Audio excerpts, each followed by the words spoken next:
Okay, सो हमारे पास next question number 3 है और क्वेश्चन नंबर 3 में it is given that the equation of a function is y equals to 4x plus 5। ये y equals to 4x plus 5 हमारे पास एक equation है function की, और the question is find the value of y when x equals to 3। जब हमारे पास कहता है कि जब x की वैल्यू हमारे पास 3 होगी, तो आप बताएं कि हमारे पास y क्या होगा।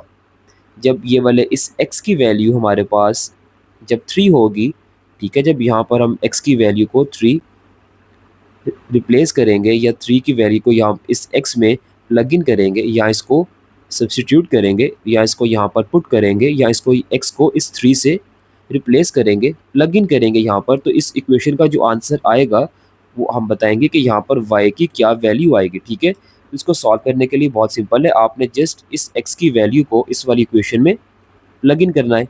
तो इक्वेशन हमारे पास क्या थी, equation we have x equals to 4x plus 5 है। अब ये आ जाएगा y इक्वल्स टू 4।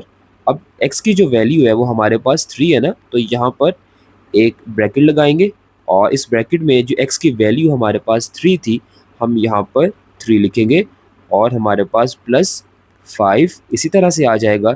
अब नेक्स्ट आप देखें, ब्रैकेट मीन्स टू मल्टीप्लाई, कि यहाँ पर if in algebra if there is a number और अ टर्म और a sign written next to a bracket that means multiplication. ठीक है, कि वो हमारे पास मल्टीप्लाई हो रहा होगा। तो 4 को यहाँ पर इस 3 से मल्टीप्लाई करेंगे तो हमारे पास क्या आएगा, 4 को 3 से मल्टीप्लाई करेंगे तो हमारे पास 12 आ जाएगा। So we can write it as y equals to 4 times 3 is 12 आ जाएगा और प्लस 5, तो y हमारे पास क्या आ गया, y equals to 12 plus 5 is 17। That's it, y equals to 17 हमारे पास इसका आंसर है। और इसका सेकंड पार्ट देखिए, अब इस सेकंड पार्ट में भी क्या करेंगे, बिल्कुल सेम यहाँ पर इस वाली x की वैल्यू को हम यहाँ पर इसी वाली इक्वेशन में प्लग इन करेंगे हमारे पास, तो x की वैल्यू को प्लग इन करेंगे तो हमारे पास y की वैल्यू आ जाएगी। बहुत सिंपल है, ये देखिए यहाँ पर इक्वेशन है हमारे पास y equals to 4x plus 5 हमारे पास इक्वेशन है।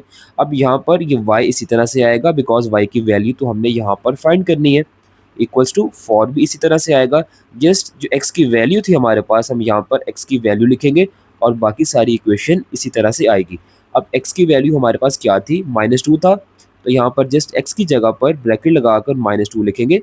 अब यहाँ पर ये 4 और ये -2 हमारे पास मल्टीप्लाई हो रहे हैं, तो 4 को -2 से मल्टीप्लाई करेंगे तो हमारे पास क्या आएगा, 4 टाइम्स -2 इज़ -8 एंड प्लस 5।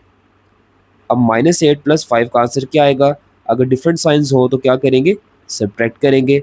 8 में से 5 को माइनस करेंगे हमारे पास 3 आएगा, और जो साथ साइन है वो हमारे पास ग्रेटर नंबर या ग्रेटर डिजिट का आएगा, तो वो हमारे पास यहाँ पर माइनस था, तो यहाँ पर y इक्वल्स टू -3 हमारे पास आंसर है।